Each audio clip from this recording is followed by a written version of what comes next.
Uh, my name is Jeff Salt. I'm currently serving as the chair of our Voting Advisory Council. I welcome all who are in person and who are online. I'm unfortunately attending virtually because I've got COVID. So I normally am there in person. So let's go around and do introductions. And I'm also a paddle sport representative, so that will be my introduction.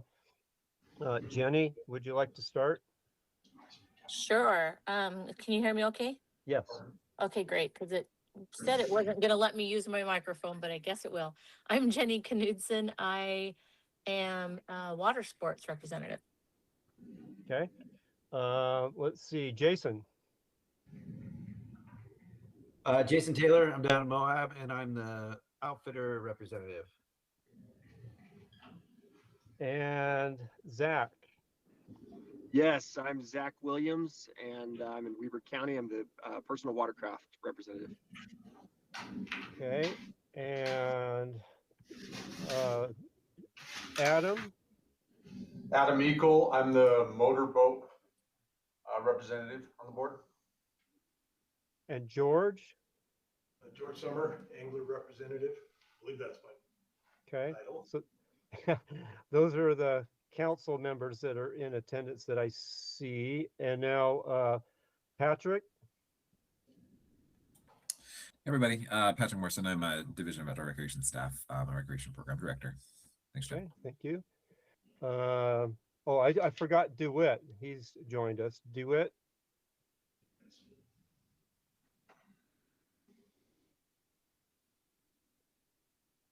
Is he still muted? There we go. I'm trying to get there. Thanks, Jeff. Yeah, representing sailing. Okay, thank you. Appreciate your being here. Let's see, Jorge. Hi, everybody. Jorge Vasquez. I'm with the Division of Outdoor Recreation. I am the Recreation Grant Analyst. There we go. And Ty. Yes, Ty Hunter. I am the voting program manager for the Division of Outdoor Recreation. And Jason Curry. Jason Curry, Director of the Division of Outdoor Recreation. And there's, I think, some other staff or other people around the table that it's hard to see with a little screen here. I can call them out for you, Jeff. Okay. We got Maureen. Maureen Casper, Contracts and Compliance Manager for the division. And Brian. Brian Kurt, I'm the lieutenant for Division of Law Enforcement for the voting program. And we do have some members of the public there in the actually. Yeah, let's go ahead and introduce the ones that are in person there. Oh, and we also have Laura online. Oh, yes, I saw that too. Yeah, Laura Haskell, Utah Division of Water Resources. Thanks for being here, Laura. And then, like I said, some folks in the back room. I'm Josh Phillips. I'm from Strawberry Bay Marina. I'm Cameron Insane. Ken Singleton from Morgan County. Awesome. And then I know that we do have some folks that are online. There's just a different way that we're kind of working through things, especially with AV and just kind of trolls that we've had, I guess, for public meetings. So if you are a member of the public, please raise your hand. And if you're looking to make a comment, I can make you a contributor and we can go back and forth. So that's the way that we're going to kind of be working things here. Just to give a quick explanation there, Jeff. Great. Should we go ahead and let them introduce themselves, or what do we do? Yeah. I think that's fine. Okay. I think Bert Lay.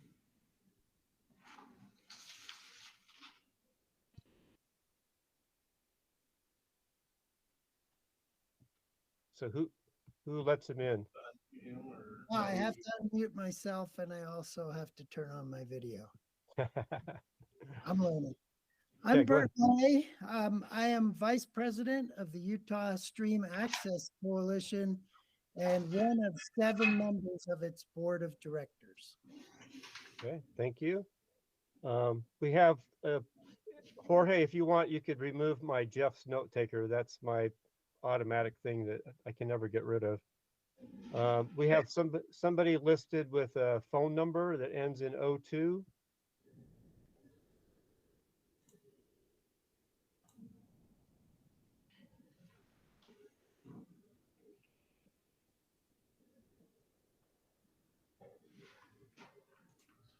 I'm not necessarily sure how it works with the phone numbers, but Okay, we'll move on to Taylor Stewart.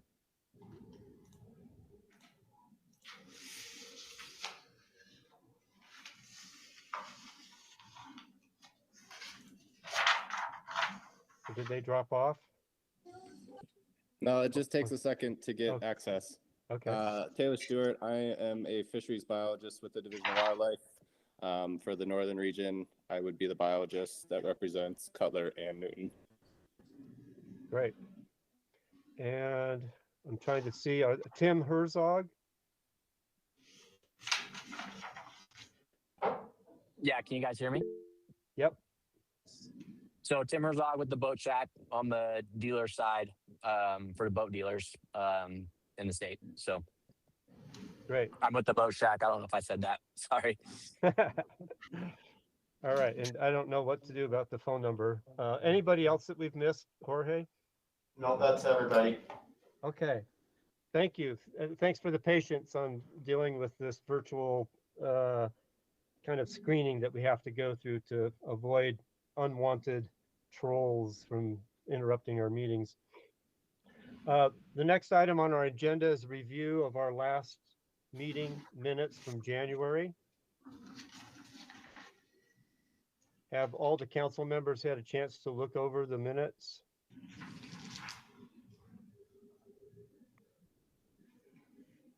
I had one correction to make when we get to discussion.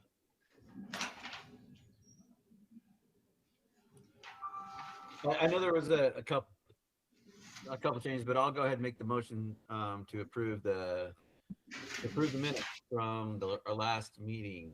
Okay, a motion by Jason Taylor to approve the minutes. A second. I'll second it. Adam George. Equal, second. No, George. Oh, was it George? Sorry. So for discussion, I had one minor correction on page 10 of our packet. At the top of the page, the paragraph says a total of multiple, and it didn't really give us a total number. I don't know if we had a number on that one, Jorge. On the top of which paragraph are you looking at? Page 10, the very first paragraph at the top of the page. That first bullet point, Jorge, at the top. A total of multiple applications were submitted for fiscal year 27. Page 10 might be different. Oh. It says a total of multiple. So Okay, I'll double check that one. okay, that's the only correction I had. Jason, did you have a couple of corrections? No, I thought did someone mention that their name was left off? I think Zach. Yeah, right? that was me. That's Zach. I think that was taken care of. I think reached out to Jorge. So. Oh, okay, cool. Yeah, and I was in the minutes. I just in those in attendance. I wasn't listed, so I think that got fixed. Thank you. Appreciate it. Great. Okay, any other corrections? All right. So all those in favor of approving the minutes as corrected? Aye. Aye. Any opposed? Any abstentions? Okay, thank you. Looks like the minutes are approved. That was an interesting meeting. Of course, that was mainly our grant review for the two grants. The next item on our agenda is an opportunity for the public to make comments regarding anything related to voting in the state of Utah that's also relevant to our mission as an advisory council. And so we want you to limit your comments to 3 minutes and make sure that your comments are poignant. And if we're going to be discussing something in the agenda that may have an opportunity for public comment, we'd like to have you wait for that time. So is there anybody from the public in attendance first that would like to speak, and then we'll go to anybody virtual? Go ahead. Yeah, you go first now. We were just here to hang out. We're not here to speak on anything. Oh, all right, so we have Mr. Singleton. And please identify yourself clearly. Good afternoon, Chair and members of the Voting Advisory Council. My name is Kent Singleton. I am a longtime Utah realtor and a private property owner in the Taggart area along the Weber River. I appreciate the opportunity to briefly comment today, particularly given the agenda items involving liveries, passengers for hire, river safety, and boating implementation issues. Over the past several years, I have observed firsthand how boating, outfitter activity, public expectations, signage, enforcement, and private property concerns increasingly intersect in complex ways on Utah rivers. I would encourage the council to continue focusing not only on boating safety itself, but also on the practical implementation challenges that arise when commercial recreation activity, public access expectations, tourism, and private rural property all converge. One implementation question I continue to encounter in the field concerns how the state distinguishes between official public boat ramps, informal access points, and private properties that may become functionally treated by the public or by commercial liveries as launch or takeout areas. Clarification on those distinctions could be helpful for both landowners and boating operators. Similarly, greater clarity concerning outfitter operations, passengers for hire activities, signage, and coordination between agencies could help reduce confusion, conflict, and liability concerns for everyone involved, including the boating public, outfitters, local governments, and adjacent property owners. As someone who has spent considerable time documenting real-world implementation issues, I believe there is a substantial value in continued statewide education and cross-disciplinary discussion involving boating administration, land use, recreation management, property rights, safety, and practical field enforcement realities. I think that's 3 minutes, right? University. Yeah. I also note that Utah State University is hosting a statewide webinar tomorrow concerning river access and implementation issues, which further reflects the growing statewide importance of these overlapping boating access, safety, landowners, and coordination concerns. Thank you for your time and your service and your consideration of these important issues. Please record these documents in today's agenda. Thank you, Mr. Singleton. Anybody else that is in person? Any people attending that are attending virtually, you'd want to raise your hand.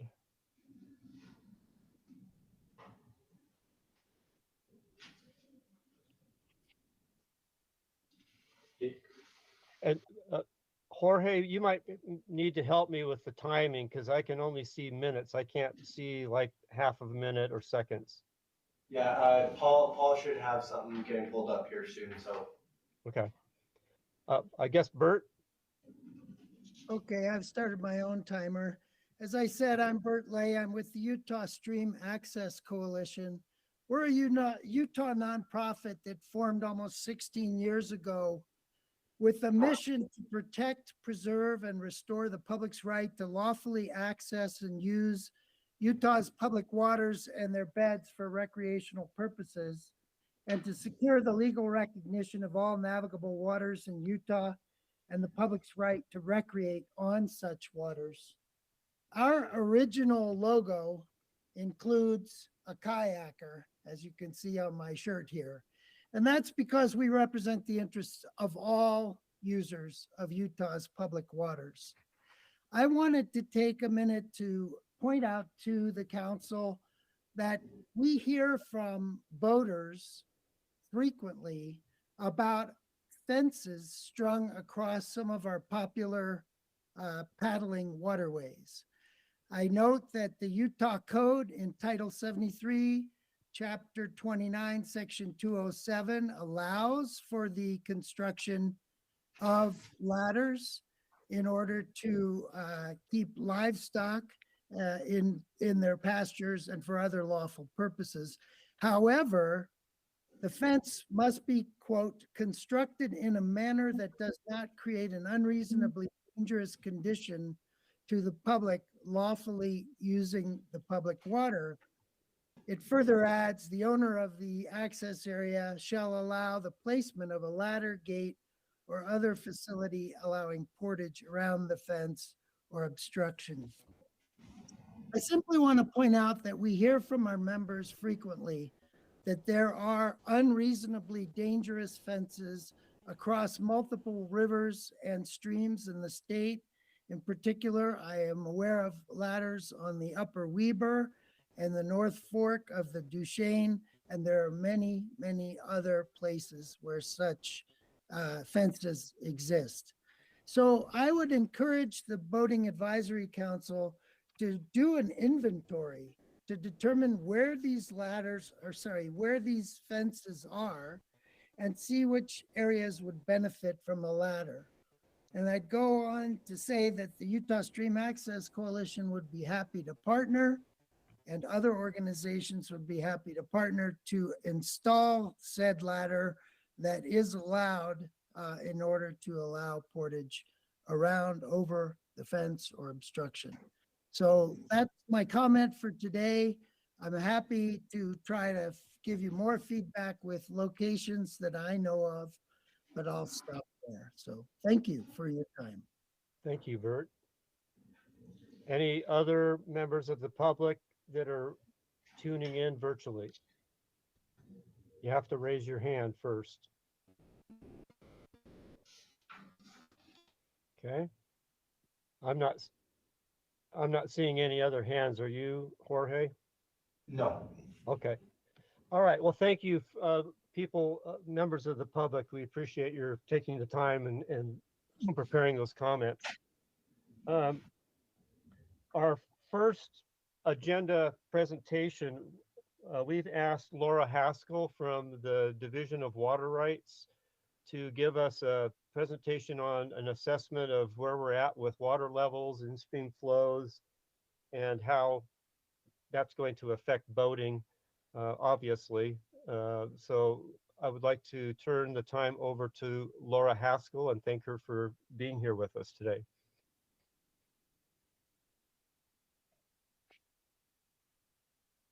Thank you. I'm sharing my screen here, just a moment. There we go. Thank you. At the Division of Water Resources, our mission is to plan, conserve, develop, and protect Utah's water resources.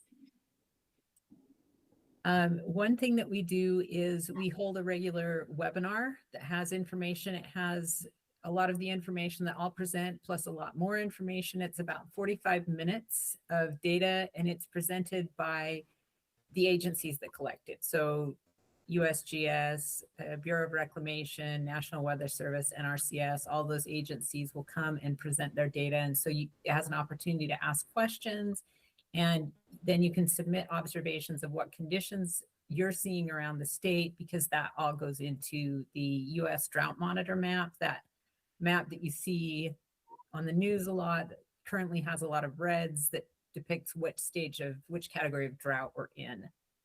So if you're interested in that, at the end, there's a QR code of how to get the invitation for those, if that's something of interest to you.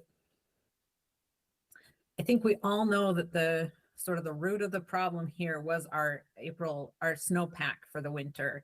It typically peaks around the 1st of April, but this year it was about 3 weeks early. And we had 8.5 inches of water in our snowpack, whereas normally we'd have 16 inches of water in our snowpack. And our snowpack is about 95% of our supply. So obviously that has a huge impact on our water in the state to have that be, you know, basically half of what we would typically get. So some of our rivers, we had some that particularly up in the north, sort of in by that notch out for Wyoming, up in the Uintas, and some up in the northeastern part of Utah that sort of did okay. Those were our stellar rivers, were the ones that sort of did okay. A lot of our rivers are very, very managed. They have, you know, irrigation pullouts, they have reservoirs upstream, and so they aren't exactly a true indicator of the natural conditions. They're a managed flow. So this map by USGS has all of their stream gauges around the state and categorized by how they are flowing currently. And there are some greens, there are some reds. Again, they aren't necessarily representative of the natural conditions, but what's going on upstream from them and what is being managed and flowed at that point. Two examples that I pulled were the Logan River, and that rainbow of colors are all the years of data that they have for that gauge. And currently it's in the normal range, actually. It's flowing kind of normal, but we don't expect the peak to be much higher than it is right now. And we're expecting that will probably start declining anytime now. As far as the Sevier River is a little more indicative of what we're seeing of a lot of rivers around the state, where it's just down in that very below normal range and bumping along. You know, you have a blip here and there, a lot of times due to management, sometimes due to a storm. You can get some of these flashy rivers down south, but also sometimes the bumps are due to management of releases of water upstream. As far as our reservoirs go, you know, we have our snowpack to our streams to our reservoirs. Generally speaking, our reservoirs, if they're a multi-year reservoir like Deer Creek, Sand Hollow, some of these larger ones, they're in pretty good shape. They're still holding on to some of that water from 2023. They have water held over from other years. If they're a smaller reservoir that's counting on this year's runoff for half or more of their water, they're struggling. They're really struggling because there wasn't very much runoff this year. And so we have sort of those two pictures of reservoirs around the state. So some of those reservoirs, again, this rainbow is of all the years that are available that we have information on. And the black line is this current year. And then the other line is last year. And for some reason, the color changes on last year, but whatever other line is in there, whatever color that is last year on each of these. So you can see sort of the pattern here of when we started to decline on these different reservoirs. And Willard Bay, for example, it's at 55% right now. And usually it starts to drop off around the 1st of June. And that is a managed area. So it's likely that will again start to drop off around the 1st of June because of how that's managed. Flaming Gorge is doing it's an anomaly this year. It does have a lot of release for Lake Powell to keep Lake Powell high enough to be able to generate power because of agreements that are in place. So that's one that you're just going to want to keep an eye on because it's not going to follow a pattern of any other year because of the releases that are happening there. It's currently at 77%. The releases have tapered off a little bit right now, but what that will do in the future, I would just say keep an eye on that one. Pineview has already peaked and it is starting to decrease in volume for the year. So it's at 88%, which isn't too bad. It's in the just barely touching on the normal range, but typically it would still be increasing. It's peaked about 3 weeks early, kind of following that stream flow. So it is starting to come down for the year. Jordanelle is still going up a little bit. That's one of the few that's still increasing just a little bit. There's just a tiny bit of snowpack in those high elevations. So we'll just hope that that can keep going up for as long as possible. A couple of others that aren't managed by USBR are Yuba and Sand Hollow. And those are, so on these charts, the current year is in green and the median is in orange. And then the purpley blue is last year.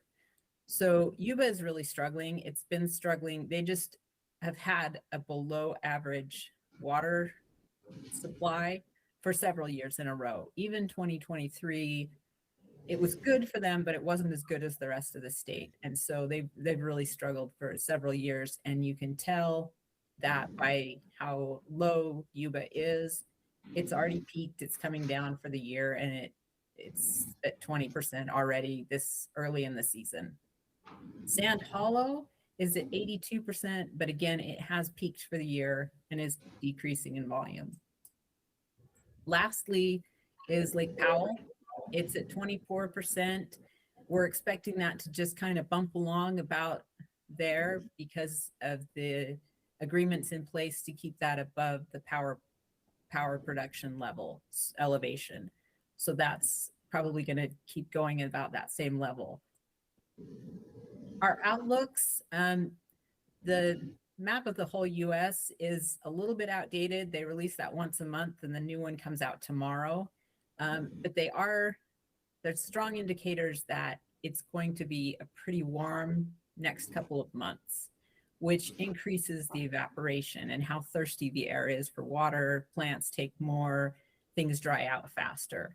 The good news is when you look at the next 4 weeks, that's the map that's kind of pixelated here, focusing on Utah. And it's not too bad to see this.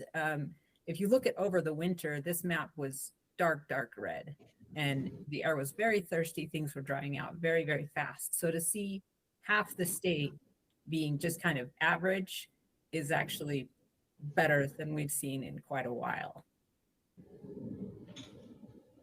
One thing that we do to keep water in our reservoirs and in our streams is we focus on outdoor use. Over half of our water in our urban areas is used outdoors. And that's, you think about it, there isn't a long time that you're watering outside, and over half of your water for the whole year is used in that period outside. So we have a lot of programs to help people have landscape that's better for this area and to make sure that they are efficiently watering that so that water isn't being wasted outside. And we also help, there's some funding for agricultural projects. These are pretty expensive to switch over on your farm, to switch out your irrigation system, to put pipes in, open canals. You can save a lot of water, but it's very expensive. So there is some funding to help with that and cover some of the costs, not all, but some. And all this information can be found at drought.utah.gov. It goes, there's a link for current algal blooms, boat ramp closures, a link to that reservoir fill map that I had. And if you want to sign up for those webinars, that's all on drought.utah.gov. And one-stop shop for a lot of information there. And that's all I have today. If you are interested in the webinars, that QR code will get you a form to sign up for those. If there are any questions, I'd be happy to take those.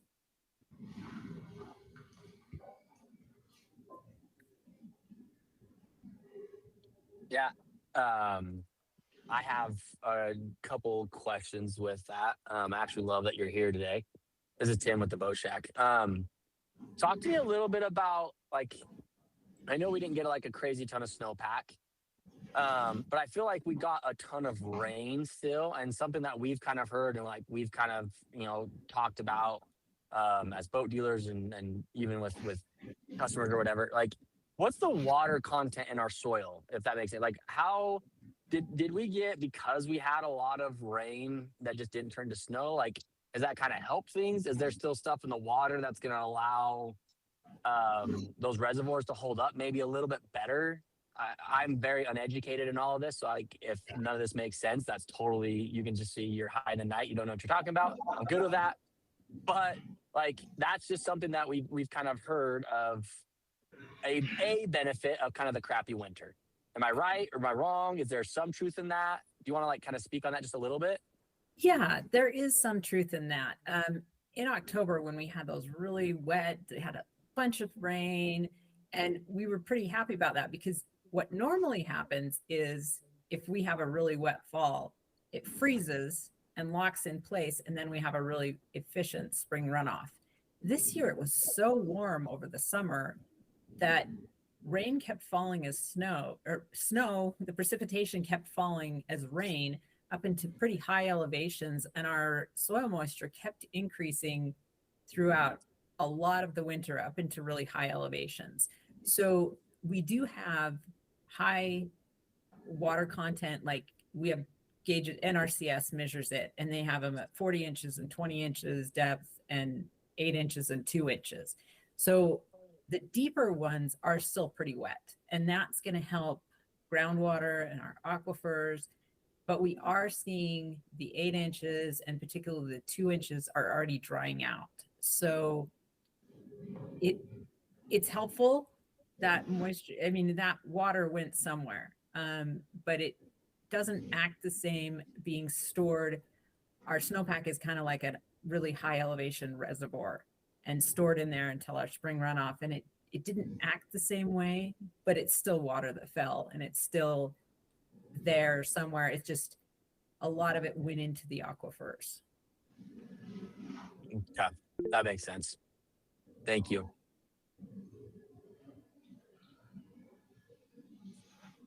Is there another question? Yeah, Laura, this is Jeff Salt. I'm glad to see this presentation for the second time in a week. We had this presentation with our Utah Anglers group last week. Can you mention briefly what you understand or what will be projections for the algal bloom problem given the water supply in various reservoirs for this year compared to maybe last year? That's a little bit hard to gauge. Because there's less runoff, there's less nutrients going into the water. So that could be a little bit of a good thing, but there's less water and we are expecting it to be a lot warmer, so what they're thinking is that the algal blooms that they have will be longer, but they won't peak and ebb and flow quite as much because of less runoff. That's what they're anticipating. And I know that they have already treated Willard Bay with some pre-treatments to try and keep that down, because that's one that's prone to those algal blooms. They're using the bentonite and the other chemical coating the swimming hole there, right? Yes, yeah. Okay. Are there any other questions from staff or the advisory council members? I wanted to add one thing that we were supposed to have this on our agenda, but it didn't get in, and it's somewhat related. The Division of Water Quality, has also a role to play in protecting our waters for especially primary or prolonged contact recreation, swimming, boating, water skiing. And I would think that the Water Quality Division would be another great presentation for us in the future. But they've just recently started adopting a new narrative standard that will protect our waterways for primary and extended contact, and changing the narrative standards that have been in place for years and years, and it will be more protective for recreational boating. And I just mentioned that as sort of a dovetail to this presentation, and I'll try to arrange for a future meeting or we can arrange for a future meeting to have the Division of Water Quality talk about that whole program, and maybe they can talk a lot more about algal blooms. And the other thing I'll mention for anybody listening, there are 2 other entities that provide useful information about the water supply for the state and the weather forecasting and climate forecasting. And that's the NRCS Snow Survey, which is really crucial, and also the Utah Climate Center, which is housed at Utah State University. And those 2 entities have incredible information on their websites. And I encourage people, if they're interested in this topic, to visit NRCS Snow Survey and the Utah State University Utah Climate Center websites. Thank you, Laura. We really appreciate the information. It's of great concern to the industry, for sure. Okay, any other comments, questions before we move on? Okay. All right, our next agenda presentation, we're asking Jorge to give us an overview of the boating recreation grant program. So take it away, Jorge. Awesome, thanks, Jeff. And again, I just want to say thank you, Laura. Really appreciate you for coming to present to these guys. It's really appreciate all the work that you do. So thanks again. I'm just going to share my screen here real quick. And again, we'll be talking about the Utah Boating Recreation Grant. Let me know if you can see that all right online. Yep, we can see it.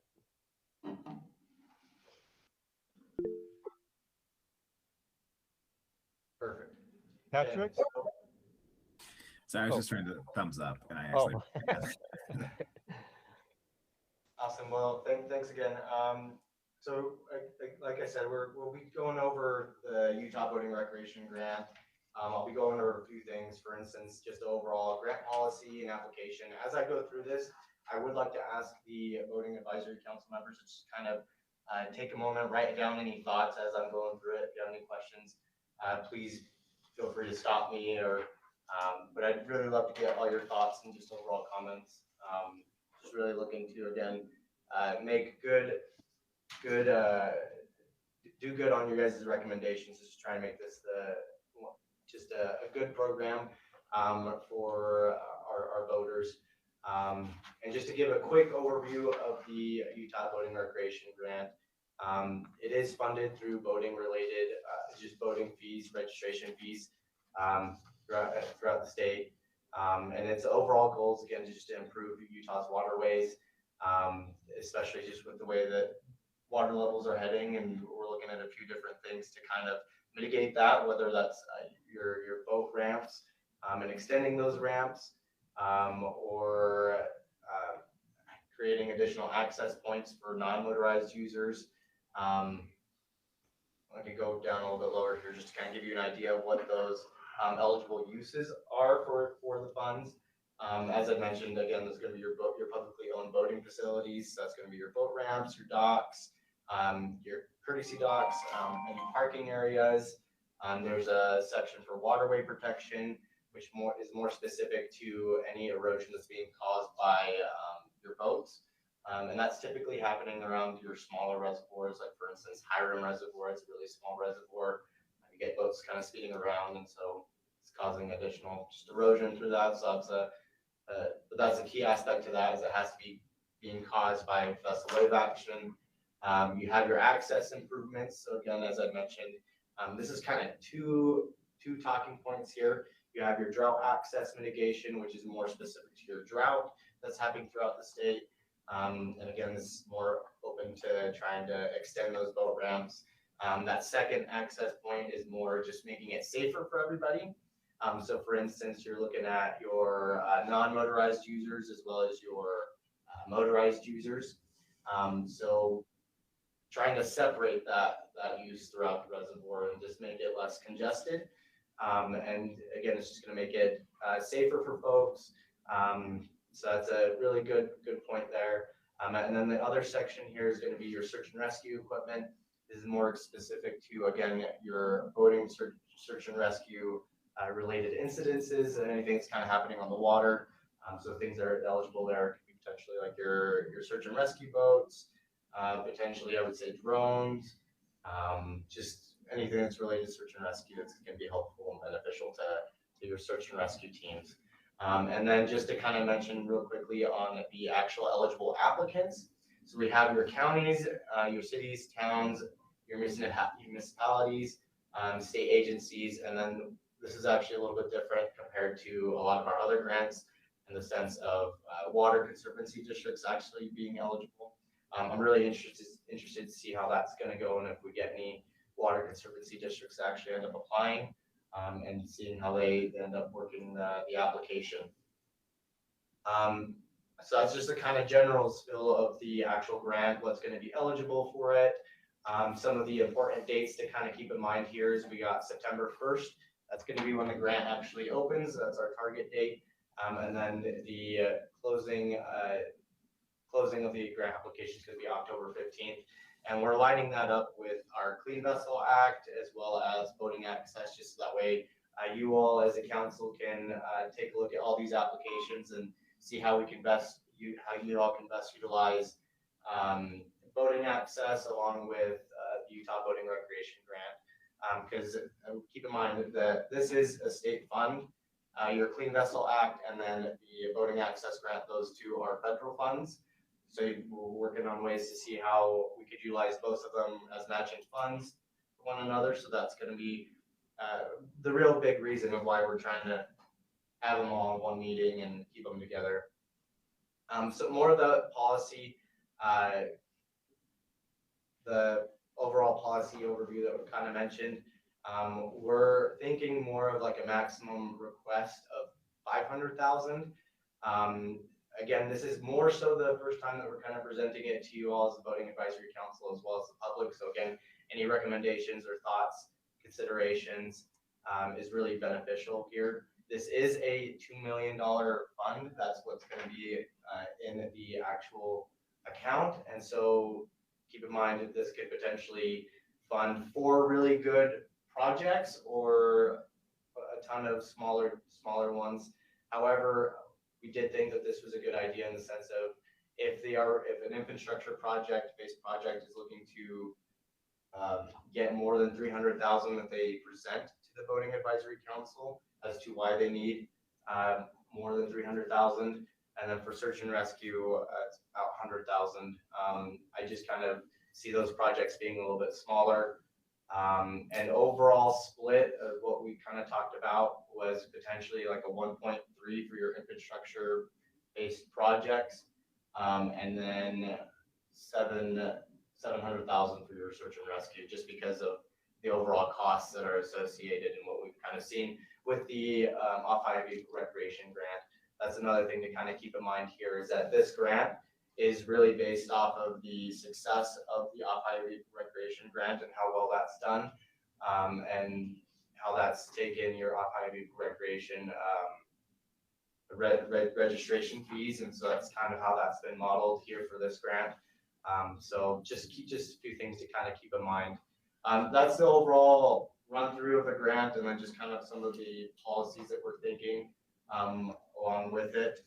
And I'm just going to jump right into the next part here, which is going to be the actual application that we kind of developed. And so again, any questions that you guys end up having or thinking that should be added into the application, please speak up here. And this first section is just kind of your general basic grant application questions. That these questions are in all of our other applications in terms of the basis of like the name of the project, where the project's taking place, your county, just very basic contact information and applicant questions here. So like I said, it's just very basic here. We have the funding request, which is a little bit more, I would say a little bit more important here in the sense of what the total cost of the project's going to be, what the grant funding request is going to be. We were thinking that 25% match is You know, we'd love to see skin in the game for the projects. One of the things that we did mention and talk about was, again, having that 25% match.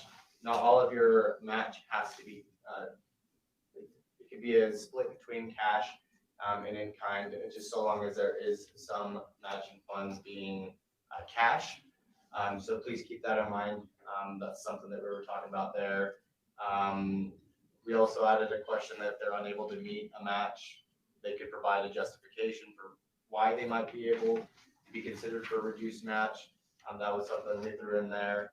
Again, the total match, their cash match, in-kind match, if their match has been secured. Your total cash match, this might be a duplicate question here. I think that's a duplicate question right there. So scratch that one. Any of the partners, partnering organizations that they might be getting in-kind match from, donated money, or whether that's donated land, labor, all the partners within there, and then whether they're applying for the Voting Access Grant or the Clean Vessel Act. As I mentioned, again, those two grants are federal grants, and so we're looking on ways to, this is a way to just identify that they are applying for it. And so an easy way for you to kind of see and kind of compare what projects are going through the application process. And so really easy way for me to kind of pull those two projects together and show it to you on how they're trying to match funds. And considering the fact that it's a smaller fund, $2 million that we kind of see going pretty quick, I did think this was a really important question of having whether the organization is willing to accept partial funding and kind of give them an opportunity to explain what project elements they're going to be able to make their project still work with, you know, just the limited funds that are available. So any overall just reduction in funds, just an easy way for you all to see, you know, how they can still make their project work. So that's kind of that first section. Jorge, Yes. Can I ask on that last piece? Yes. Would we entertain multi-year projects?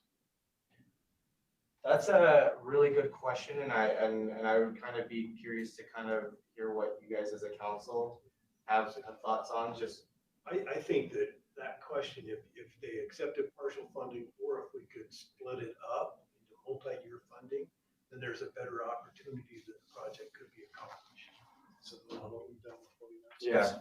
So like Ty kind of mentions, kind of what you guys have done similarly with voting access, and I could add that as a question. So if they're able to make it a multi-phase project. Well, even if you added it in, accept partial funding, or I think you're right. It probably would have to be an additional question because it's two kind of separate things. We're going to reduce funding on one, but we could do some funding if you were willing to spread it out.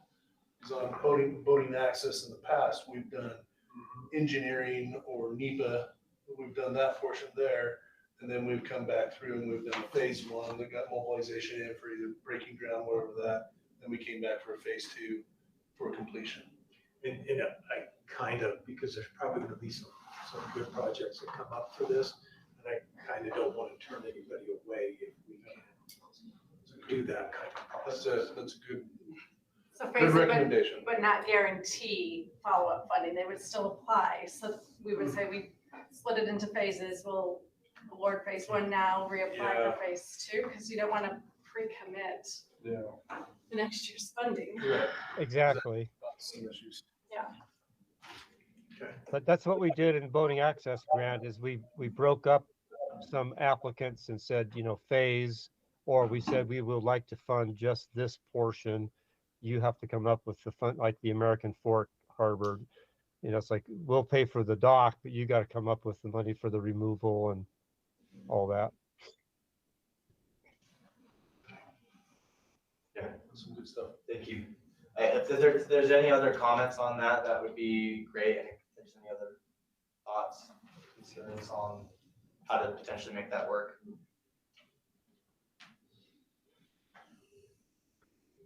Is there any other questions on this section before I get onto the project summary here? Well, Jorge, just really quickly, are you proposing that the application have sections that would have a range of percentage score? I've seen this in some of the other outdoor rec grants, is that, you know, this section amounts for 20% of your application score. Are we going to do any of that kind of scoring on these? So that is kind of more on the back end and the evaluators kind of side of things. We can go a little bit deeper into what that kind of looks like, and then Patrick probably has a better answer for you. No, and thank you, Jeff. Yeah, we'll always weigh these, you know, and we try to keep them fairly, you know, consistent, but, you know, the more important elements, maybe 30%, you know, maybe less important, 20%, but certainly there will be some form of like mild weighting on the back end. But that's all, you know, you'll get to see all of that through the evaluation process as well. Okay, thanks. Awesome, thank you, Patrick. Any other questions before I get into the next section? Okay, perfect. I will take that as a keep on going. Okay, and then for this project summary, again, it's just more of a way for you to understand more of what's kind of going on with the project. We have the project abstract, just kind of a 2 to 3 sentence. And then you got the project description, which is being a little bit more in detail. Measuring the need of the project, what kind of problems we're helping solve in the community for it. Any existing or users that will be impacted by the project. I think that was a really good one to kind of help you all, as you know, you all have your respective seats on the council to kind of maybe break out the users and how we're benefiting the users. And then the specific lakes, reservoirs, or systems that it's taking place in. And this is kind of breaking it out into the 2 sections of the application. As I mentioned, we have the infrastructure and access and resource protection sections of the application, and then our search and rescue. So if they click on the infrastructure and access resource protection, they'd have to fill out the appropriate sections of the application, as well as with the search and rescue. It looks like this section is weighted, right? 5 points. I wouldn't say to, I'd say to kind of disregard the 5 points as of right now.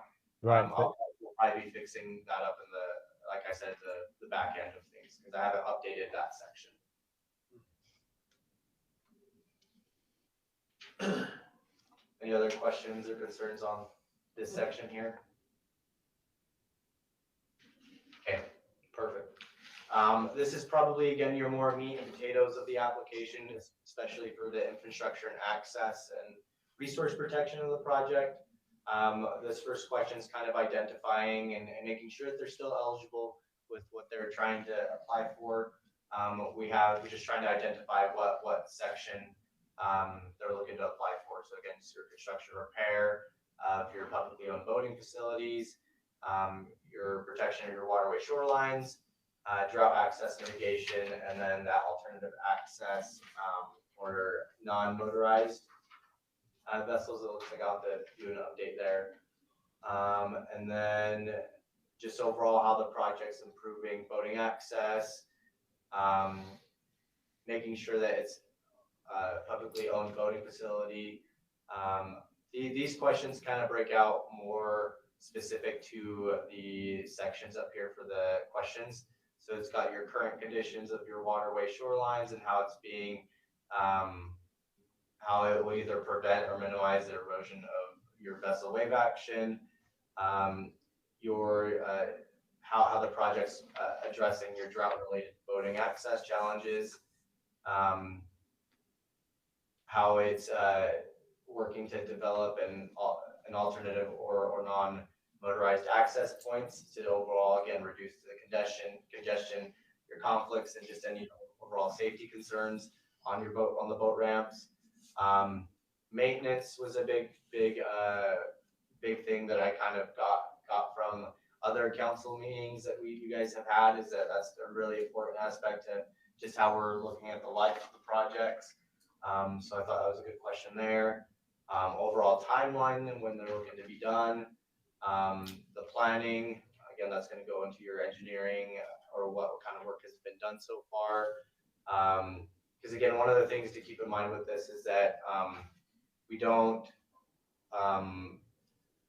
any funds that are spent prior to a contract being written out is going to be ineligible. So that's something to kind of keep in mind here.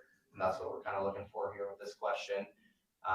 Any permits or environmental documentation that they kind of need for the construction of the project. Again, it's involving boat ramps. So it's potentially looking at like your Corps of Engineers. So just things to kind of consider there.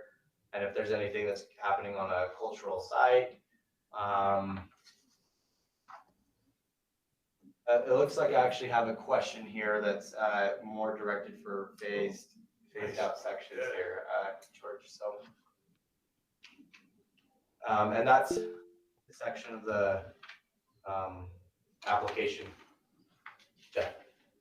Yeah, in that cultural section, would you also include the, was it SHPO, the state historical evaluation? Because we've run into that on the Jordan River before, where there was a project and there was a historic railroad bridge, and they had to get, they had to go through the SHPO mitigation in order to get approved for the what they were going to do to the bridge.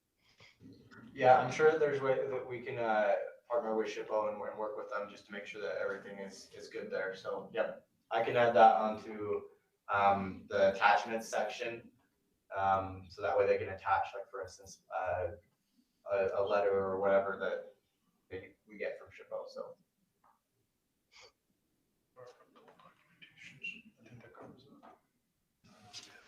And I may already have something on there at that and back end with the attachments. So yes, I do actually already have something on that back end for the attachments, Jeff. Okay, it just seems like it goes really well with cultural. Yes. It's mostly broken out this way because again, this is more of your attachments. Anything they're going to upload, it's all going to be at the end of the application. So like I said here, we got it. Might be further down here. Well, as long as we capture it somewhere, that's fine. Right there. Okay. Yep. Cultural clearance, Yep. historic preservation office.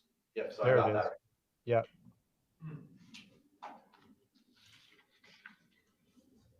Any other questions on that section?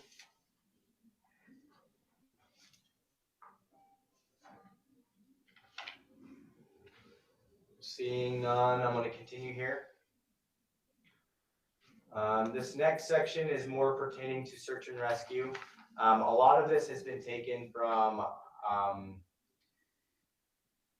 a search and rescue fund that we kind of did to the prior year. Again, it was more of like a precursor to this, and it was just a way to kind of see what folks were looking at applying for. And so it was really good. Again, we have the overall equipment overview, because again, that's the biggest thing that we're looking at here for search and rescue is your equipment and the overall purpose that they're looking to use the equipment for. Like I said, this could be your search and rescue boats or a drone. What kind of boat users going to be benefiting from it? The previous 3 years of incidences that the SAR teams kind of responded to, just to kind of give you all an idea of what kind of responses they're looking at.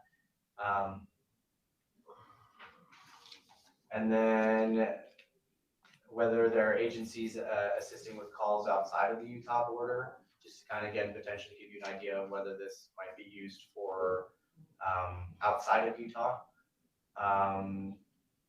And then how the overall equipment purchase is gonna benefit search and rescue. Again, more maintenance questions on here. And then if they're ready to essentially purchase the equipment upon receiving funding. So if there's any other thoughts on what else we could potentially be looking for, that'd be helpful as well. You've done a good job. Yeah. And I really appreciate the maintenance included in both sections. A lot of times maintenance is overlooked. So we fund the project and then we use it until it's gone. Yeah, So thank you. I like that. Appreciate that. Any questions or concerns online? No, I think it looks great. This is Jason. Yeah, thanks for all the hard work on this. It's very thorough. Thank you. And if you have any notes that you're willing to share with me, please send them over via email, and I can take a look at them. It'd be helpful. Like I said, we still have a few months before the application actually opens. So any way that I can actually make it better and benefit the overall application, I'd really appreciate it. And then these next sections again are just more of your supportive materials for the actual application. We have more information on like the budget, conflict of interest forms. It's just these are things that we'd be generally looking for all of our grant applications. Maybe another question could be potentially on letters of support, on what kind of letters of support you might be looking for. For instance, if they're working on a reservoir, maybe whether that's like a letter of support from the Bureau of Reclamation, or I don't know, just kind of just depends on what Local community. Yeah. Yeah, I think right now I have it as like, for instance, the two letters of support. We limited it to 7, but if there's specific ones like a community, a club, maybe a boat club, just any other thoughts there? So Jorge, just like at Strawberry Reservoir, for example, we have 2 people in attendance in your room there that are a business that are, tied to Strawberry Reservoir. So that would be a great type of letter of support. Perfect.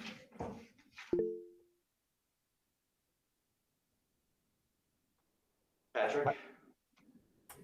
Cool, thank you. So one other question, one of our other colleagues was considering putting this on her application, but I guess my question for the advisory council members, as you're reviewing these applications, do any of you anticipate wanting to reach out to the applicants? Like, is that part of your natural review process? And I think it differs between our committees and councils, but the question we may include on our OHV application is basically just like, one, hey, is it okay if a committee member reaches out if they have questions, and like, what is the best phone number for that? So just kind of wanted to get your read on that. Well, personally, Patrick, I like that accessibility because oftentimes, me, I go through pretty thoroughly. So I will have questions that I always have to direct to the staff to say, do you know what these people were intending? Or do you know about this piece of information that looks like it's missing? And then it gets routed maybe to the applicant, but it's a circuitous kind of line of questioning.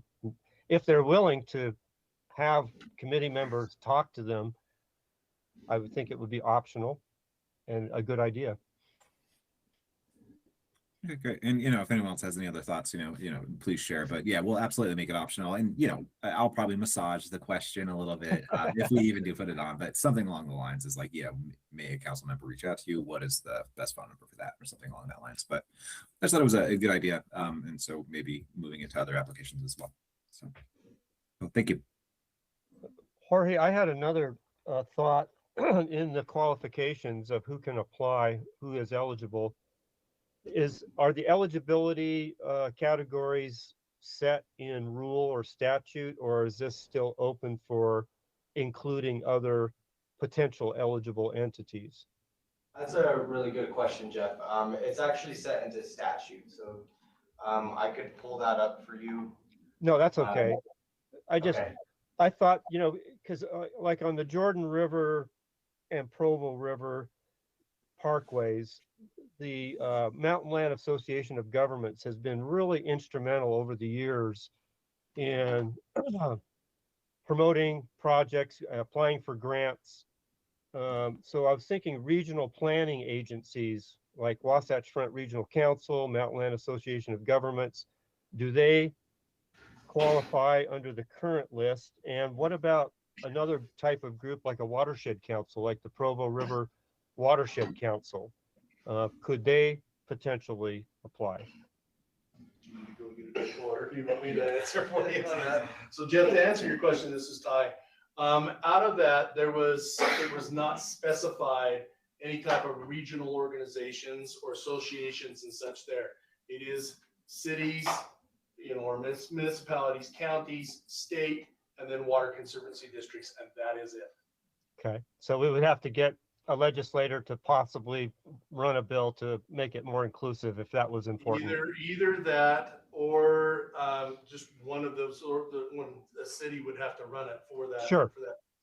Yeah, and Mountain Land always worked really closely with Utah County on the Parkway project, so I'm sure that they would just. That way, if Utah County wants to put in and put in an application for this, then that's good. Okay.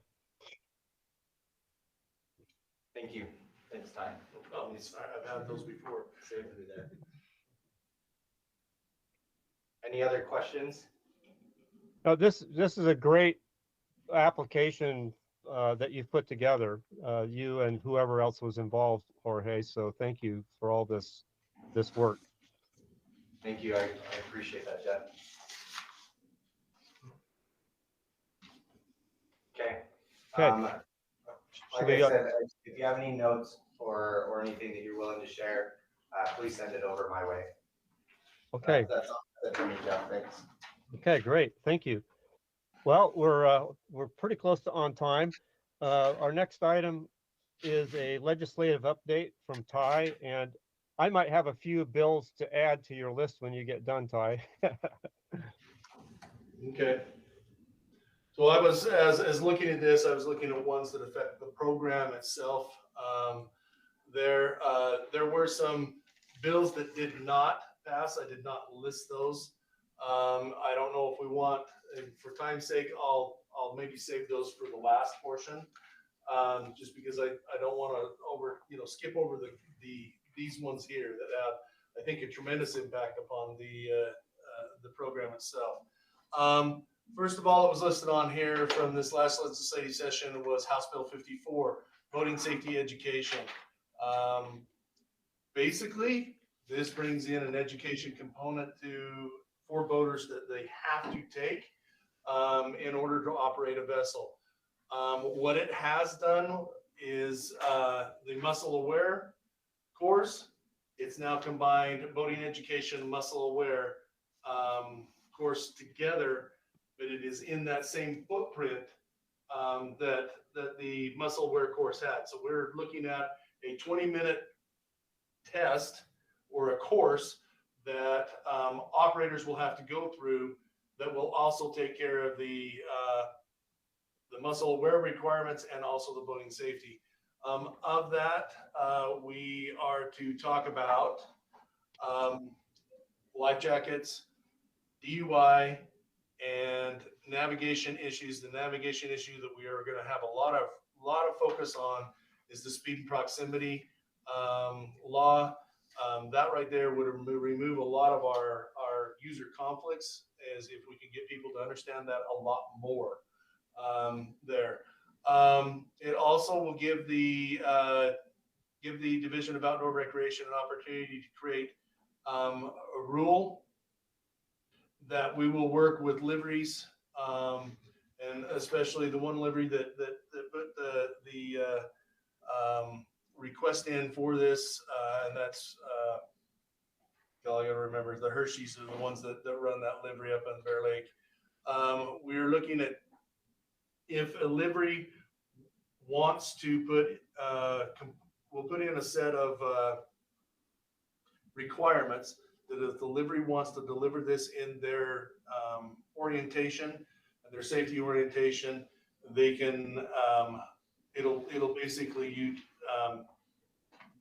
man, I'm stumbling for words. I'm sorry with this. Wow. Anyway, if a livery includes the certain topics that are in that rule, as we create that rule, they do not need to check and ensure that their clients have to have this course, taken before they rent it out. One of their affairs were that if they've got walk-in customers and they have an orientation already for their folks, that they will have to take an additional 20 minutes before they can actually get their watercraft out onto the water. Very valid point. We're going to work through it. More to come as that comes along there. And really, we are going to be looking upon what AIS functions need to be taken care of, what boating safety functions need to be taken care of in that safety briefing that may be above and beyond, the typical operation and the thou shalt and thou shalt nots in the operation of that craft. That most liveries go through and do. We're just going to try to make sure that there's a good focus and a consistent focus on the messaging of those three items that I just mentioned: life jackets, DUI, and speed and proximity. Now moving on out of that one. Oh, and the bill, this is one that's going to be a little hard messaging to kind of get in there. This does not change the requirement for youth between age, it should be 12 to 17. Why did that go 16? Anyway, 12 to 17 years of age, they will still have to take the youth personal watercraft course. For year one, they'll have to take that youth education course and also this state boating education course, the 20-minute one. Year two, they will only have to take the 20-minute one from there on out. Hey, Ty, real quick, does it, you said it's tied to the AIS program, so when I go to do my sticker, I do that in my household, right? Yes. For my boats, my two boats. Yes. My wife never does that. Will there be a separate way for her to take it as well, or? Yes. Okay. Yes, that's what we'll be putting those in. So whoever's going to be operating your boat, everybody needs to take it. Everybody needs to take it. You, as taking it, if you have it as you're going to do the boat owner, you will take the little piece and purchase your decal for your boat. Okay, but there'll be a separate test for her to take, or it's in essence going to be the same course. It's just going to have a dichotomous key that goes through of where that's going to go. Those who are going to take the course are going to take the course to get their certificate to be done. There is going to be a test out option in the front portion of this. So if you want to just try to take the test and you can pass where we're thinking 80 or 90% tile, if you can pass that test, then you can go right to buying the decal, or you can go right to getting your certificate. this is going to be a yearly test. Yes, sir. So the messaging on that's going to be really good. We're going to have to get that. Yes. Good. We may be drawing upon. Okay, but I hear your knowledge and your pushback. profession. Okay. There's going to be some of that in there, but the big thing we're looking at that is and the way we look at this is we want people to learn about certain things.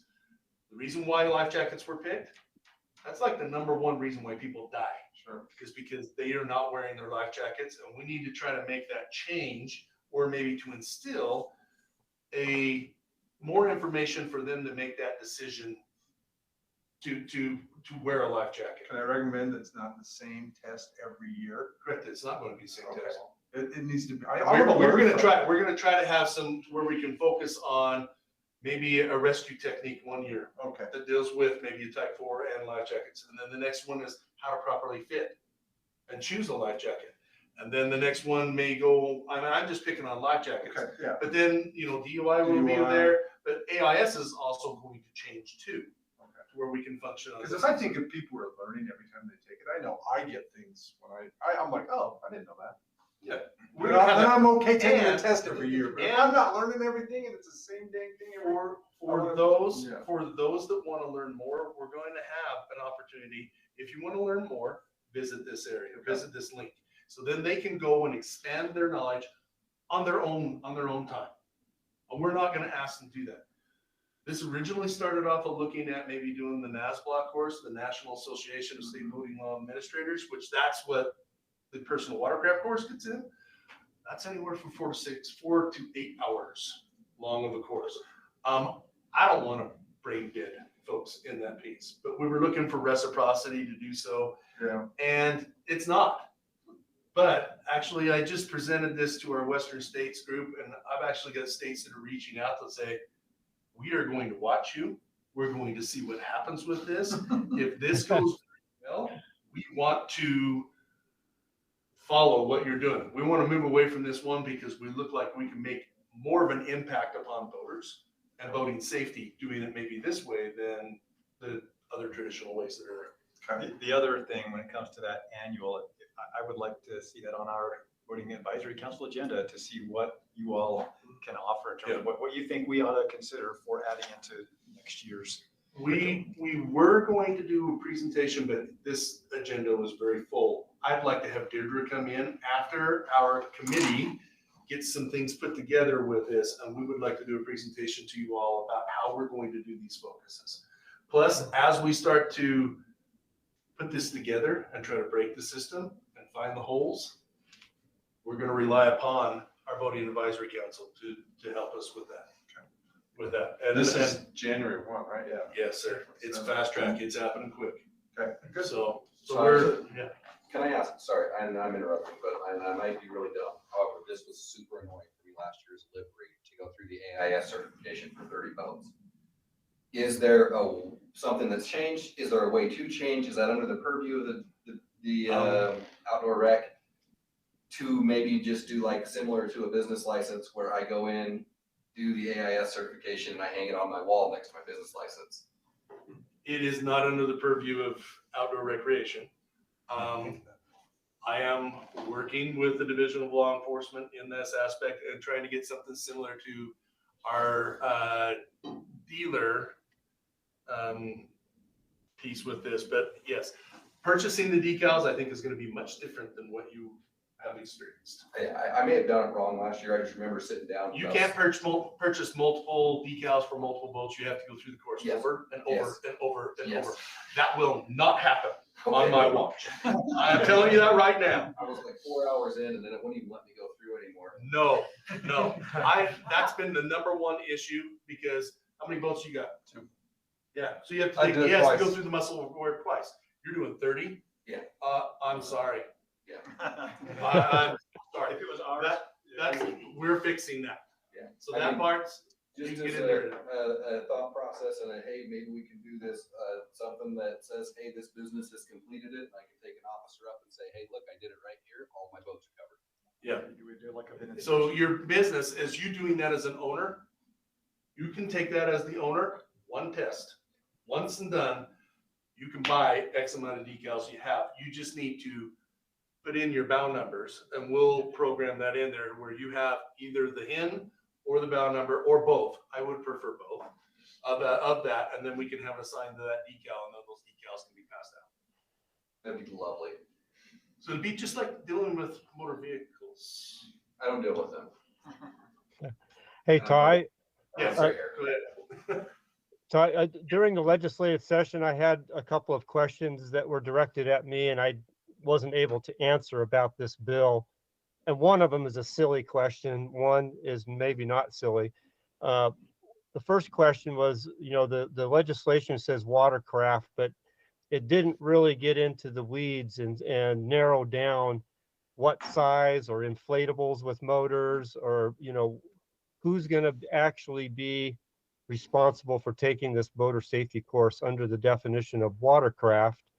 The second question, which I thought was kind of ridiculous, but it was still asked, it doesn't say in the legislation if it's an online or a course that you have to go to DMV and take the test.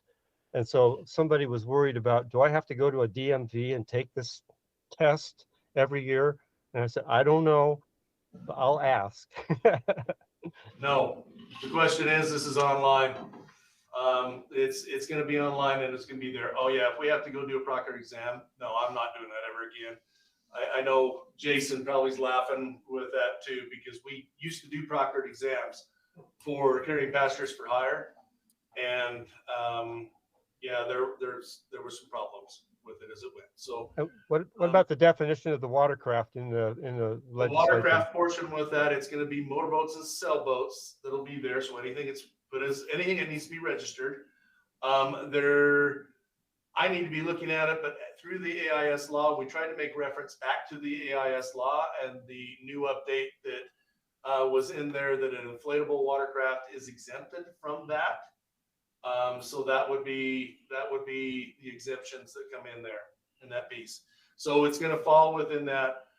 There might need to be a cleanup that gets placed in either between the AIS bill or between this one here to be able to further specify that. But we are going off the assumptions that those watercraft or those operators of watercraft that are exempted in the AIS bill will not have to take this course across the state. Okay, thanks. So, all right. Hey, Ty, Good. could I ask, Yes, sir. if you're going to be writing some rules around operation of sailboats, I sure would like to be included in that. Yes, sir. Okay. The rule is going to be, I mean, we don't have anything on the operation of sailboats. We are in essence looking at, like I said, the three prongs that the statute talks about: life jackets, DUI, and then also we're looking at speed and proximity. And we're going to be talking about some navigation rules, which I think would be a good one to talk about our non-motorized folks with the sailboaters. Right of way stuff with that. We can talk about some of those and do it. Yes, I'll include you on that. Thank you. Appreciate it. Any others on HB 54? Okay. HB 125, which was just it was a big gather all bill that got put together. But this is where we started making some changes in the AIS group. But there was also some things that deal with liveries with that. We have certain boat liveries. Let me make sure I'm reading the right spelling on this one. The person renting or leasing a vessel on a boat from a boat livery, they are not required to pay the AIS fee, but they are required to complete the AIS education course. There were some liveries out there that were making them purchase stickers and everything for that, which I think is not right out of that. You guys can put that into liveries can put that into their fees as they're charging for what they have with that. But they will have to take an education course, the muscle aware course with that. We may have that a little bit that needs to be tweaked for this next session as we go through. Yes, sir. On the liveries too, though, that's going to be allowed that the liveries can provide their group training on the boating education piece. Yes, That's where we have a little bit of a conflict that Wyatt has made that we've talked about in our. If somebody rents a boat from you guys, you might have something that you offer in order to allow them to rent a boat from you. They have to go through your course, but your course that you provide has to be matched. These guys say if they're at Strawberry, you allow boats to leave Strawberry. So that's where the Hershey's we're talking about this. We're not allowing the boats in this. So why do we need to have in some of these? So some of that stuff we're going to try to address in rule. And I would love to have some contact information with you because I don't want it to be one-sided or one business. Yeah. So thank you for showing up tonight. With that. All right. So where are we coming in here? I'm just trying to go through this because the DLE folks with AIS could probably answer this a lot easier with that. There were a lot of things that kind of came through in liveries because there was a lot of issues happening with liveries that were renting boats and they were going to maybe an infested waterway and then returning back. The seals were being clipped. They weren't even being washed and taken care of and re-rented and sent back out. And so that renter was being caught at a check station and they're like, no, this was on Lake Powell 2 days ago. We don't see a wash with that. So we were trying to get, in essence, there was trying to get some teeth behind that says that cannot occur. And there's a little bit more of a piece that kind of goes along with that. It also redefined on what conveyance and all that was in there. You can read, I'm not going to read it for verbiage on that, but We are now trying to marry two different types of things together with AIS and also boating safety and put them into one. Out of this, to go back to HB 54, the biggest thing we're trying to do with this whole deal is we want to get people as fast as they can to the waterway. So if we have complex boats, we want to be able to teach an operator, this is a golden contact. And I don't know how much you can think, how you think about this, but think about your live wells. Think about, you have a ballasted boat. Jenny, No. and I don't know if Jenny has a ballasted boat, whoever has ballasted boats with that, if you were to have your boat plug out, your sea strainer out, and the cap for your sea strainer out, as you go through that checkpoint, you can say, oh yes, I have that out. Here it is. That is right there, in essence, a golden contact to get through. So if you have your plugs and everything pulled, if you have a sea strainer or any type of filters for your live wells, anything like that, you just have your stuff out and show them. And we want to have that from any body of water. We have a lot of boaters that go to PAL. They may have waited the 30 days and then at home put their boat plug in. Not realizing Be prepared to launch, and now they've just flagged themselves to have a little bit more of a search. So we're trying to get that to where we can show folks in that piece there. So there's some things, there's more to come in that, but that's really what we're trying to take care of in this course. And this is a lot of what we're doing is what's going to make that golden contact getting through an AIS check, and then what we can do to keep people boating safely and more courteous, with more courtesy, ethics and courtesy on the waterway with others that are out there boating. So that's in essence. That'll sure cut down on my swearing. I help with blood pressure and everything else. So I was at Lake Powell this last 2 weeks, and I know it's not outdoor rec, but it took an hour and 15 minutes. To do a boat. And Two so boats, 2 boats. If you I look wanted at, to kill the guy. if you look at this and those pieces there, if we can do things a little bit better where the operators can actually understand, the owners can understand, and start to take these things, it'll make it a little quicker as we go through. I hope so. I'm going to move in. I forgot I put these things in here. So HB 169 was boating insurance amendments. This did not pass. This was an industry-led piece to remove liability insurance from boats in the state. It would have repealed everything out of that. It was heard by the committee and did not, in essence, pass with that. It was great to see our legislators stand up for the people that we want to have liability insurance for boaters that are out there, and we didn't want people losing their homes and or resources, but we also wanted people to be taken care of if they were injured in some type of a crash that occurred.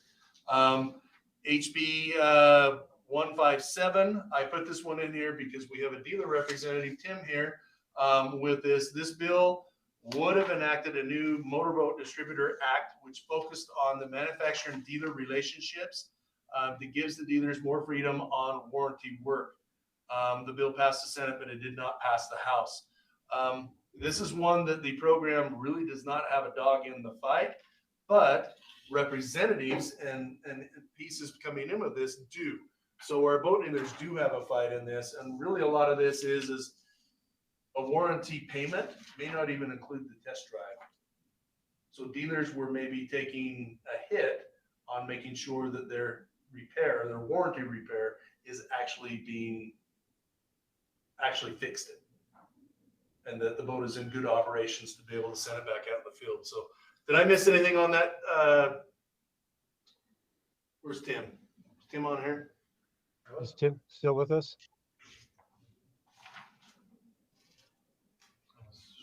Yeah, there he is. I think he kicked out, but I don't know if I missed anything. Tim, kick in if he has anything else to hit with that. In the essence of time, if Tim's not going to say anything, I'm going to move on. Administrative rule summaries. Hold on, Ty. I just wanted to mention a couple of other bills in passing. There was a SB 190 that was a trailer registration bill that would allow for a one-time lifetime registration of a trailer, like a boat trailer. And I think that a lot of anglers were really happy to see that option. I don't know if you're familiar with that one. And then HB 60 was a water right amendment, which may seem like it's far afield from what we do. But this changed and narrowed the topics that the state engineer can evaluate within their team in terms of approving or denying a water right application. And it seems to somewhat limit public interest and public trust doctrine values, including recreational impacts. And so we're still kind of wondering how the state engineer is going to protect recreational use when they're considering a water right diversion or application. And then there was a bill that we had talked about in our last meeting that was Representative Walter's bill to change the requirement for PFDs, HB 499. That did not pass. So that's all I had. It was never heard. With Yeah, that. I'll talk more about that one as we get down below. That's all I had.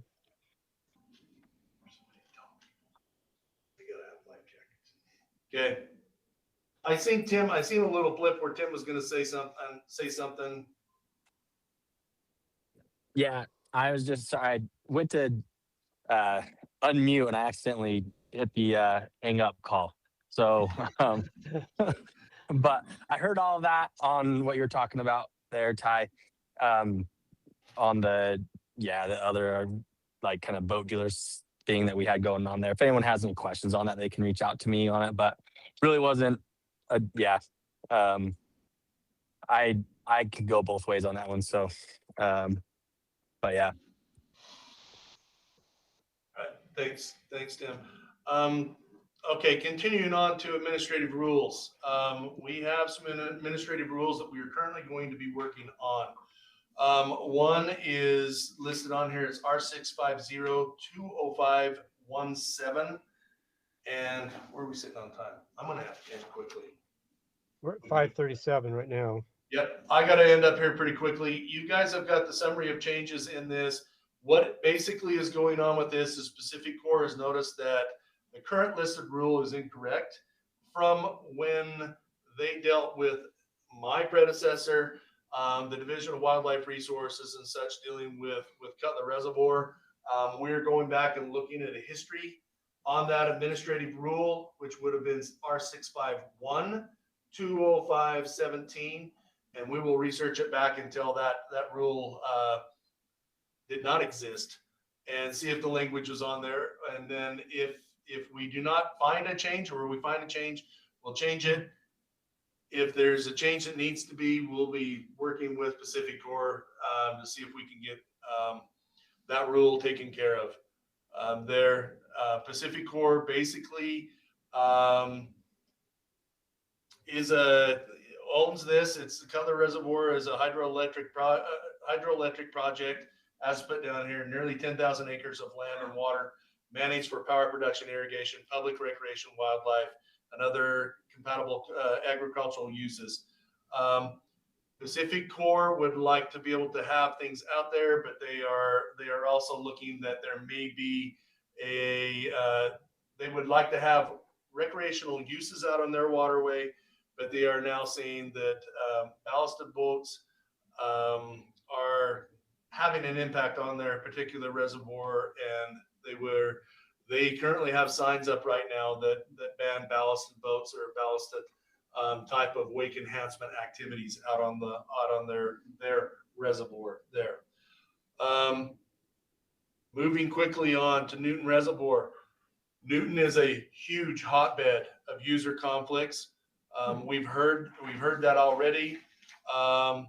Right now, it seems to be that the current rule, where it goes wakeless under a certain elevation, should be adhered to as being a wakeless reservoir under that elevation.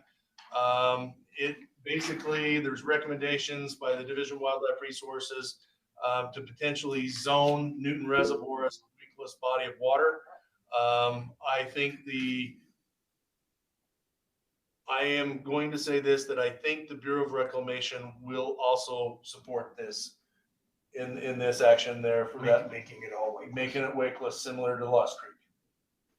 In that piece there, I know the water users would be behind that. That recommendation was actually made about 15 years ago when we put this in. That's a good place to die. So yeah, we're looking at some stuff there. So that one's Newton is probably looking at being changed with that.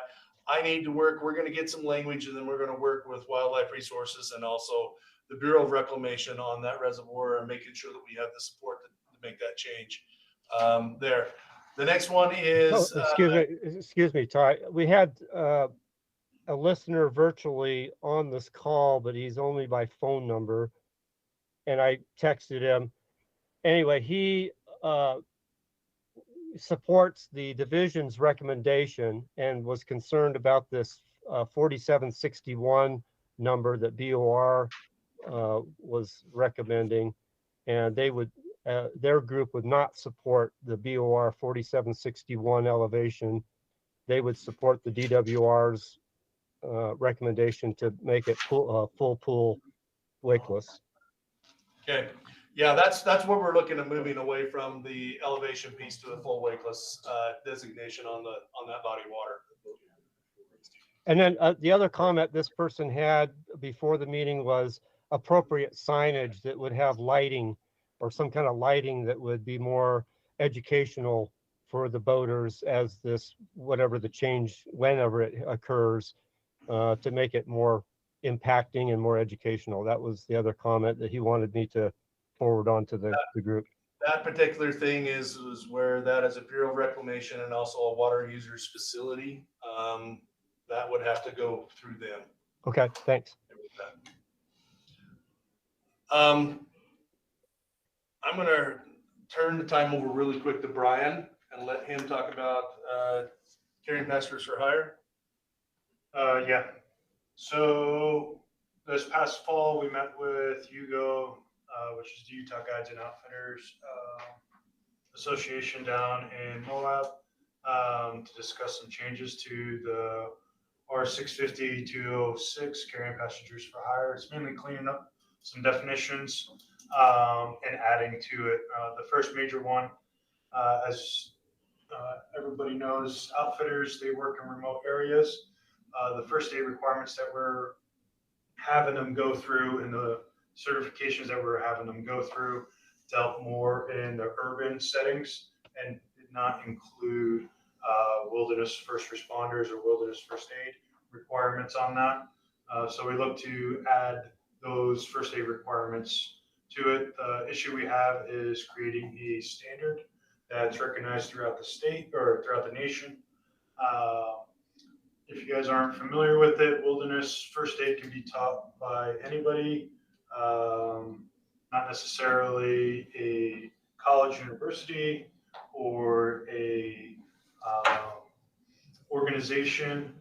It can be taught in somebody's garage or online, and you can get your certificate through that. So we wanted to create a standardization, and that's where we refer to the medical field on that for the National Registry of Emergency Medical Technicians, and inclusive with the Wilderness Medicine Education Collaborative on that.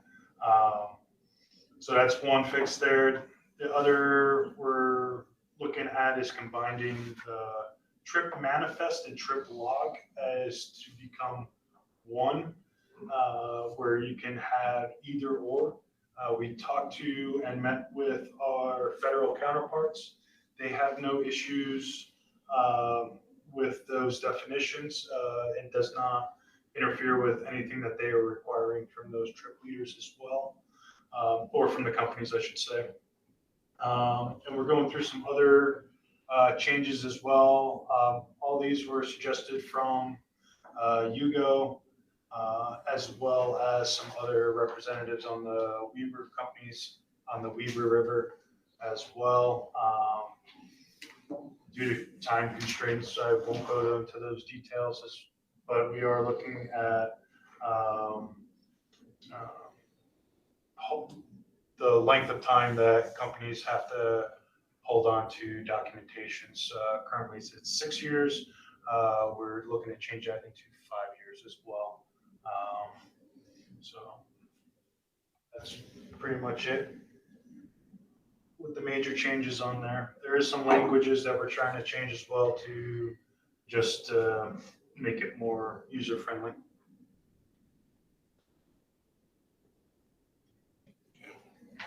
All right.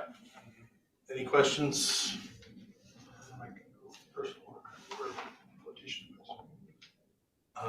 No, I'll run this one through here on this one. So PFDs R650215, because of HB 499 not passing, the representative has reached out to the division and in essence highly suggested that we address this through administrative rule. We are in that process of looking at that. I've seen the first draft of language with it, and it is coming along.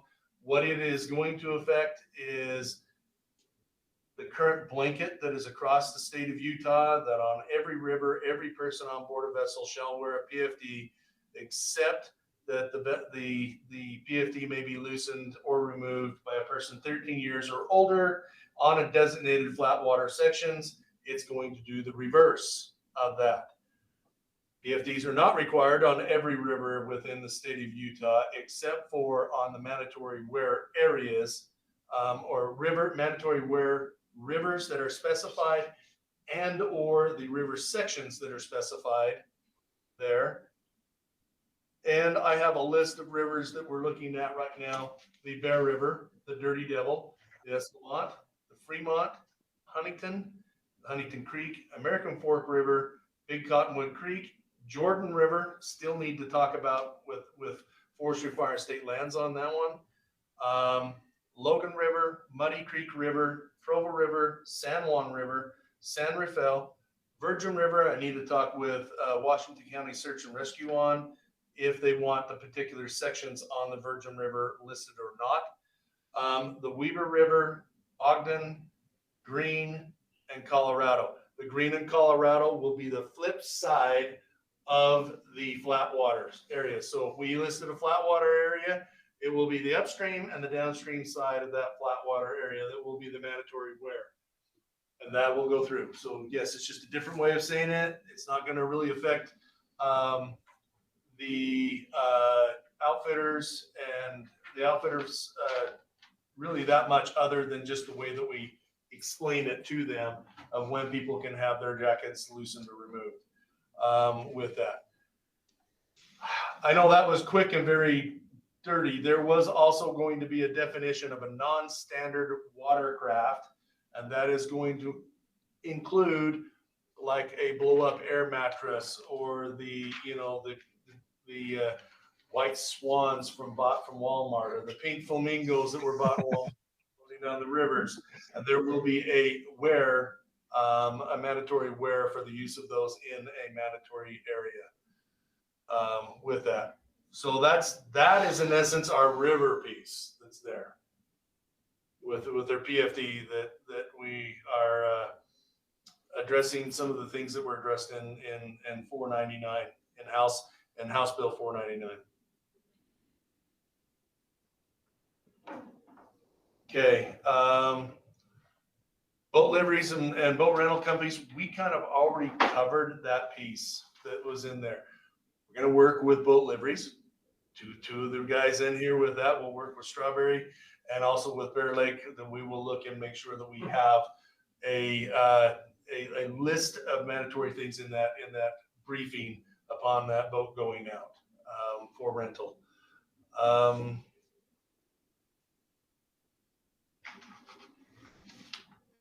Yeah, so I think that's kind of in essence what I have on this with the legislative update and rule update. And as these come along and we get more finalized drafts, well, I should say drafts that are close to finalization to be going towards Director Curry, and now it's Commissioner Ferry. Thank you. I was having the Commissioner threw me off on that one, but Commissioner Ferry, before we get it for them for approval and also presentation to the Outdoor Recreation Commission, right? Your adventure. Outdoor Adventure Commission, sorry, with that one. I'm struggling with things, so. Okay. So I had a question. So with administrative rule changes, are there public hearings that need to be held? Do we have this, would they look to our committee as holding a public hearing on any one of these? What would be the actual process?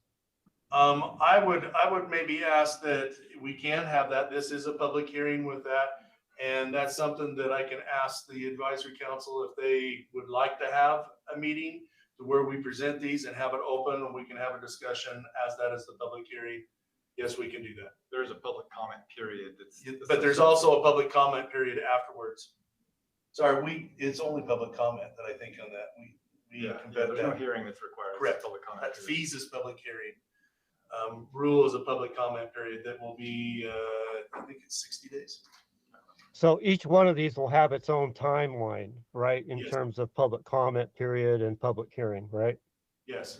Okay. But I would like to have the, once we get language that is able to be released out to the committee, not the committee, the council, I would like to have the council review it, give their comments on it. Well, I know that the paddle sport community, because I've been networking with them about this, and they would love to participate and provide input as the drafting is going on as well. On what? On the PFD.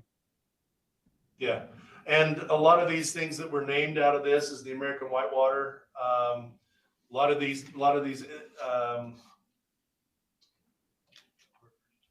rivers that were listed on this actually came through the American Whitewater group. Yeah, and there's several groups. And it can be, it can be added to and changed. Yeah, we can Great. add to it, modify as we go. Great. But there's, like I said, this is just general piece with that. I've got a few things I need to reach out with, but we've worked with within the Rangers and then the Moab area, making sure that work the green in the Colorado. We've also worked with forestry fire and I should say sovereign lands, to say that right, or state lands, that we're working through them and making sure we're seeing if any of the federal partners have any issues with the changes as we're doing it too. Great. Thank you. That's a lot. Legislative and administrative, that's a lot of stuff. There's one that I would recommend. Yeah. Certain times of the year, that's the Silver River main stem. There's a lot of people that float that river. Yeah. Well, and there's actually I think there's one for sure that runs a concession on that river. There's a lot of backstory with this. Okay. There's a lot of backstory that's been asked. The Silver River is not listed, and that actually has come from a legislator and also. He doesn't like kids? I've talked with the sheriff's department too, and they have not had any calls or issues with that. Really? So, because that thing, it's a certain time of the year, there's a lot of people on there. Yes, sir, there are. I think is it a class 3 at certain times of the year? It can be, depending on the year. It can be. This year, maybe not, but yeah. It won't be this year. I was there last year fishing in, after they started the irrigation releases, and it was like 3,800 CFS. And if you fell in that thing, you're done. Yeah, the Virgin River very well may fall off the map too. Well, the Virgin River, because it's a timing thing also. A lot of these are timing, but those two are particular interest areas that were listed that they would like to see no mandatory personal flotation costs. I'll say that, especially on the Main Severe. You fall out of a boat on the Main Severe when it's ripping like that, you find your body somewhere. Candy Reach. Yeah. There by Rock Candy. Yeah. I would certain times. So the good thing about it is this is not going to be concrete written in stone. As things evolve, this obviously we would look to the council to provide advice of what we evaluate every year. And like we've said, this is the backstory is on Severe River. You are absolutely right in both of your assessments, and maybe going forward, we will reevaluate this, and because I think it is probably the right thing to do, but Yeah, somebody's gonna die there at some point, because it's, when I go fish there, when it's ripping, because they're the rocks and the mud, they're designed to put you in the river. So they're pretty slippery. Yeah, so that's good. Thank you. Thanks, Ty, for all that work and presentation. Have you completed your presentation? Yeah, I'm good. I'm good to go. Okay. So the last item on our agenda, although there was one item again that we kind of missed that Jason and Jorge and I had discussed, was that in the future maybe adding a section to our agendas where we can do announcements, events, or we go around the table if any of the council members have an issue that they would like to put on a future agenda, or just send it to the person who's the chair. So we have that as a section so we can keep track of potential future presentations like water quality, law enforcement presentation, and the boating education module presentation, so we don't lose those thoughts. The last item scheduled is our annual selection of chair and vice chair. According to our bylaws, we're obligated to do this every year. We've gone well over a year under the current chair and vice chair, but we're getting back to falling in line with our bylaws. So what I will do is open up any discussions or nominations for chair. I'll just explain that for me, I've been happy to provide the chairmanship and conducting the meetings and working with the staff to set up the agenda. It's not that much demand, but if you want me to, I can still continue doing that, or we can nominate and appoint a new chair. And the same would go for vice chair. Jason's been great. He's stepped in on at least one occasion when I had my surgery to take over and running the meeting. So there's not a lot of extra duty and time involved, but it's important that we have these positions in place, and it's required in our bylaws. So having said that, I'll open it up for any thoughts, discussions, nominations for chair. I would like to put forth a nomination of Jeff Salt and Jason Taylor to continue in their present roles for the next year. Okay. Jason, are you good with that, Jason? Okay. Well, I'd like to nominate Jason Taylor as the chair. Okay. Any other? Don't give me that, Jason. Any other thoughts, comments?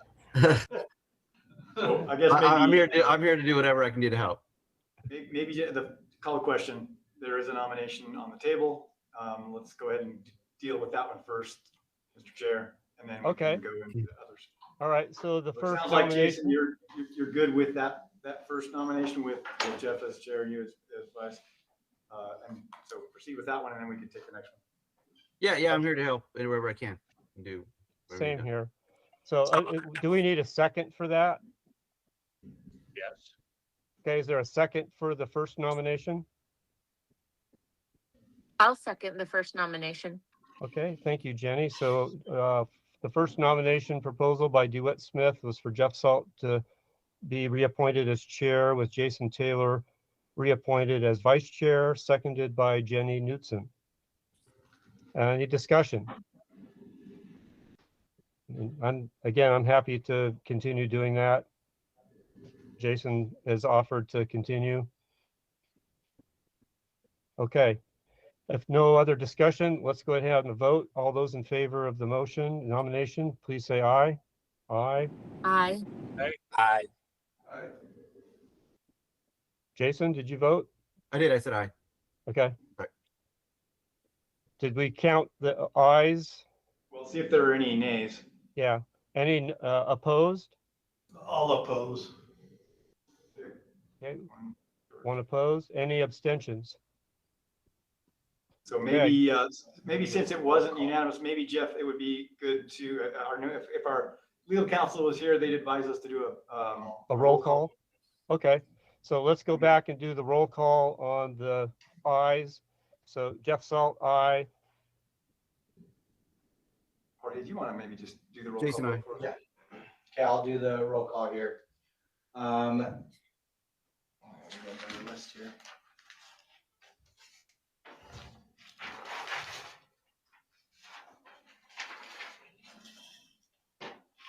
DeWitt, Aye. Jenny, Aye. Jason, Aye. Jeff, Aye. Tim, Aye. George, Nay. Adam. Aye. And that's everybody on council, I believe. Let's see, did we get everybody? Yeah, everybody that's here, because we're missing Yeah. Zach. Yep. John, Okay, so it looks like that passes. All right, well, thank you. And Let's see if there are other nominations.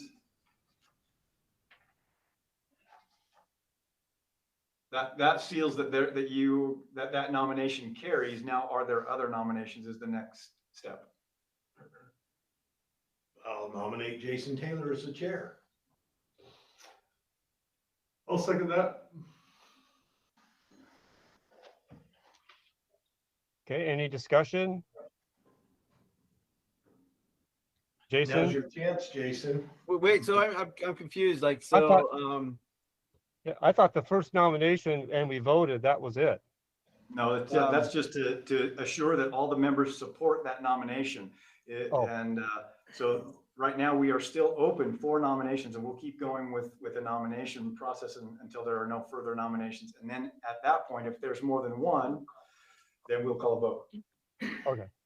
Okay. So then there'll be a vote like between option A, B, or C or whatever. Correct. Okay. But once you voted, can you vote again?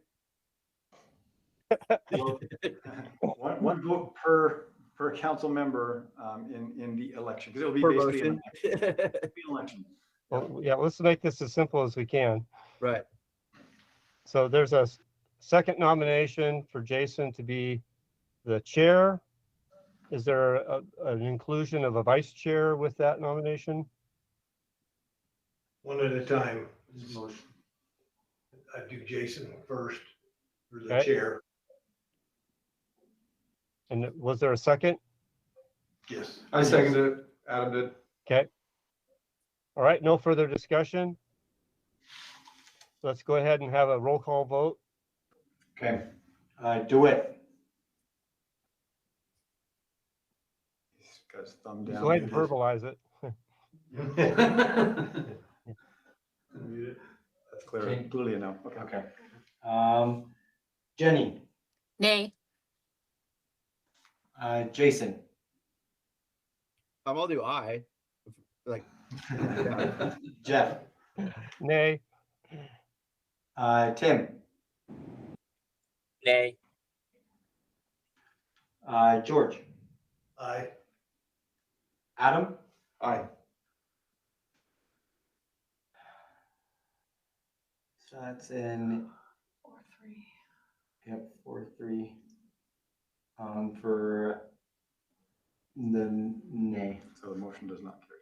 And motion does not carry. Okay, any other nominations? No. No. Okay. We will close the nominations. So we have one nomination proposal to vote on. Well, it's, yeah, by acclamation, somebody can make a motion that by acclamation that Jeff would be the chair and that Jason would be the vice chair. So we have a motion for that. I'll make a motion for that. Okay, motion by Jenny Knutson for by acclamation to reappoint Jeff Salt Chair and Jason Taylor Vice Chair. I'll I'll second second it. Okay, We'll second it. seconded by multiple people. All right, any discussion? Then by acclamation, it passes. Okay, correct, Jason? That is, yeah, that's correct.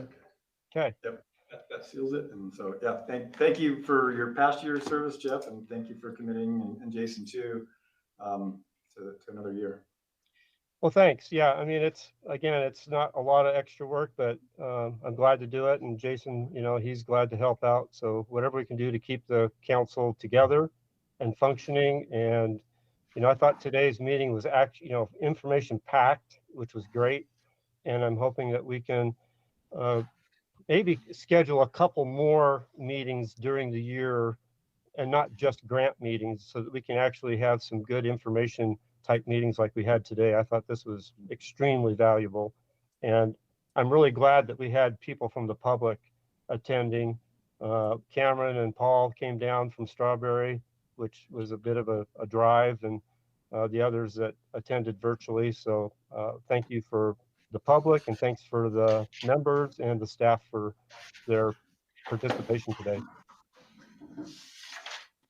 Do we have an idea of when we would like to set our next meeting?